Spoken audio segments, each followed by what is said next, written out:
Viewers, எந்த பொண்ணும் பார்த்தீங்கன்னா புருஷனுக்கு முழுமையாக ராணியாக இருக்க முடியாது. ஆனால் எல்லா பொண்ணுங்களும் அப்பாவை பொறுத்தவரையும் இளவரசி தான்.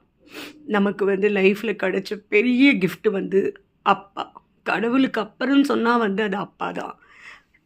நானும் ஒரு பொண்ணாக இருந்து அப்பாவை பற்றி ஏன் அப்படி சொல்கிறேன்னா, அம்மா நாங்கள்லாம் பிரசவத்தில் வலி அனுபவித்து குழந்தைய பெத்தெடுத்து வளர்ப்போம். ஆனால் அவருக்கு அந்த மனசுக்குள்ளே இருக்கிற வலி, ஒரு ஆண் சுமக்கிற வலின்னு இருக்குது பார்த்தீங்களா, அது நம்மளால் உணரவே முடியாத விஷயம்.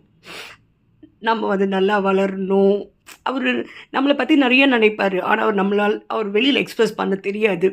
நம்மளாம் வாயை திறந்து நான் அதை பண்ணேன் இதை பண்ணேன்னு சொல்லுவாங்க. ஆனால் எந்த அப்பாவும் நான் அதை பண்ணேன் இதை பண்ணேன்னு பொண்ணுக்கு சொல்லியே காட்ட மாட்டாங்க. அதுதான் அப்பா. பேரண்ட்ஸை நம்ம நல்லா பார்த்துக்கணும். நம்ம லைஃப்பில் அவங்க பொக்கிஷம். அப்பா போனதுக்கப்புறமா வலி இன்னும் உணர்றேன். ஆனால் அப்பா எல்லாத்துக்கும் மேலே இருந்தவர் தான் எனக்கு அப்பா. இன்றைக்கி எங்கள் அப்பாவோட 15th ஆனிவர்சரி. அவரோட ஆத்ம சாந்திக்காக எல்லோரும் பிரார்த்தனை பண்ணிக்கலாம்.